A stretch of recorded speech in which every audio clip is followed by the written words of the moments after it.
Handa ka na bang alamin ang mga kakaibang patakaran ng North Korea? Kung ito'y ipapatupad rin dito sa ating bansa, ay susunod ka pa kaya? Pagbibigay ng parusa sa buong pamilya ng kriminal. Masasabi mo talagang inaabuso ng gobyerno ng North Korea ang karapatang pantao sa bansang ito. Ang lahat ay namumuhay sa takot dahil na rin sa brutal at diktador na pamamaraan ng pamamahala dito, tulad na lamang ng pagpapatupad nila ng 3-generation rule. Ang batas na ito ay nagsasabing kung na-convict ang isang kriminal at ipinapadala sa labor camp, kinakailangan ring pagbayaran ng buong pamilya niya ang kanyang kasalanan at dadalhin rin ang mga ito sa labor camp. Ang mas malala pa dito, ang dalawa pang henerasyon ng naturang pamilya na ipapanganak sa labor camp ay walang choice kundi doon na mamulat sa kulungan mula sa araw ng kanilang kapanganakan hanggang kamatayan. Dahil sa batas na ito ay napapanatili ng North Korea ang mababang porsyento ng krimen sa kanilang lugar. Pagbabawal ngumiti sa selebrasyon ng death anniversary ni Kim II Sung. Si Kim II Sung ay hindi lamang lolo ni Kim Jong-un, kinilala rin itong ama ng buong bansa. Namatay ito noong 1994 ng ika-8 ng Hulyo. Idineklara din ang araw na ito bilang National Mourning Day para sa buong North Korea. Sa araw na ito ay inaasahan na magluluksa lahat ng Koreano at dapat replikado sa kanilang mukha ang kalungkutan. Sa katunayan, hindi sila pinahihintulutang ngumiti sa araw na ito at bawal rin silang mag-ingay o magsalita ng malakas. Kung sino mang hindi makikitaan ng pagluluksa sa araw na ito ay dadalhin sa labor camps bilang kaparusahan. Ipinagbabawal rin ang pagnguya ng chewing gum malapit sa station ng leader o magsalita ng malakas at magpakita ng mga di kaaya-ayang mga kilos. Pagbabawal sa sinumang lumipat sa kapital ng North Korea na walang pahintulot ng pamahalaan. Ang buhay sa Pyongyang na capital ng North Korea ay mas magaan kumpara sa buhay sa ibang bahagi ng bansa. Gayunpaman, hindi maaaring basta-basta lamang makalipat sa lungsod na ito. Kinakailangan munang magkaroon ka ng pahintulot mula sa pamahalaan.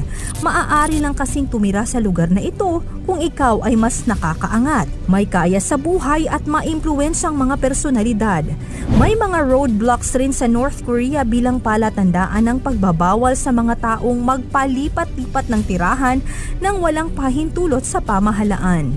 Kontrolado ng pamahalaan ng media. Walang pagkakataon ng international television station na umere sa North Korea sapagkat kontrolado ng pamahalaan ng media dito. Mayroon lamang ditong 4 na official TV channels.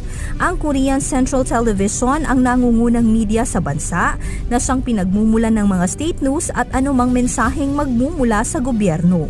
Natatanging mga aprobadong haircuts sa North Korea ay hindi maaaring makisabay sa mga no hair trends dahil kinakailangan lamang nilang sundan ang mga natatanging aprobadong haircut sa kanilang bansa.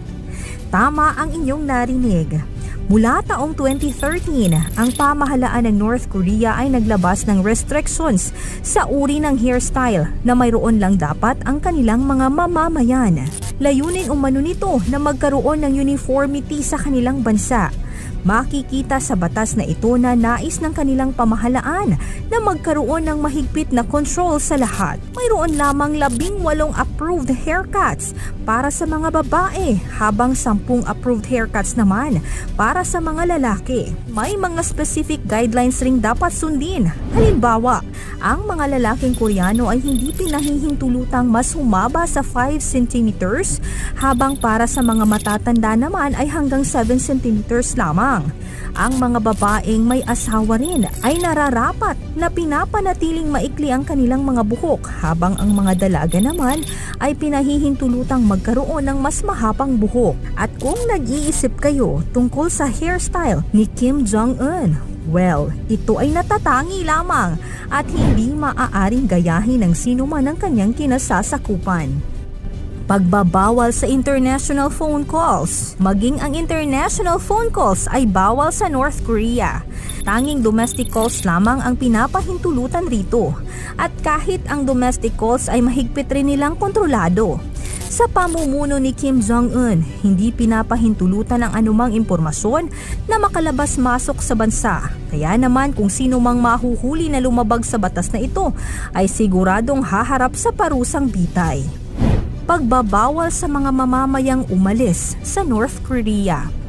Bilang isang Koreanong nakatira rito, kahit labag sa iyong kalooban ng pamamaraan ng pamumuhay rito, ay wala kang choice sapagkat ipinagbabawal rin dito na umalis sa naturang bansa. Nais ng kanilang pamahalaan na manatiling loyal ang kanilang mga nasasakupan, kung kaya bawal ang umalis sa lugar o ang pagtakas dito ay itinuturing nilang isang malaking kasalanan. Kung sino mang lumabag dito ay siguradong makukulong o bibitayin. Marami na rin ang katakot-takot na kaparusahan ang nangyari sa nakaraan dahil sa mga Koreanong nagtangkang tumakas sa bansa noon. Pagbabawal sa mamamayan na magkaroon ng access sa internet. Walang sino mang pangkaraniwang mamamayan sa North Korea ang may access sa internet.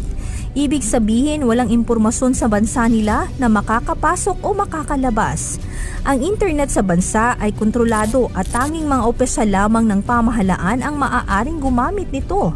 At alam nyo ba na kahit ang mga opisyal ay limitado lang din ang access nila rito? Base sa impormasyon noong 2016, ang North Korea ay nagpapahintulot lamang mag-browse ng 28 websites. Pagbabawal ng pagkakaroon ng Biblia. Ang dahilan sa pagbabawal ng Biblia sa North Korea ay dahil walang relihiyon ang naturang bansa. Iisa lamang ang nararapat sambahin sa lugar na ito. Walang iba kundi ang kanilang pinuno na si Kim Jong-un. At kinikilala nila ito bilang isang banal na nilalang. Kung sino mang mahuhuling may pag-aaring Biblia ay siguradong haharap sa parusa at pagkakakulong o di naman kaya ay bitay. Talaga namang kakaiba at maaaring para sa atin ay hindi patas ang mga batas sa North Korea. Paraan rin ito upang mahigpit na makontrol ang mga mamamayan dito at masiguro ang pananatili ng kapangyarihan ni Kim Jong-un sa bansa. Malamang ay nakasanayan na rin ng mga tao rito ang kanilang uri ng pamumuhay. Pero maaaring nagnanais rin sila na magkaroon ng mas malayang buhay. Sa ganitong mga paraan man, naway maangkin ng lugar ang mapayapang pamayanan at sanay ang mga tao rito ay mag-angkin pa rin ng kaligayahan. Ano ang masasabi mo sa kakaibang batas ng North Korea? Kakayanin mo ba kung sakaling dito ka nakatira? O mas pipiliin mong lumabag na lamang at harapin ang kanilang parusa? Salamat sa panonood at pakikinig. More power po sa lahat at God bless.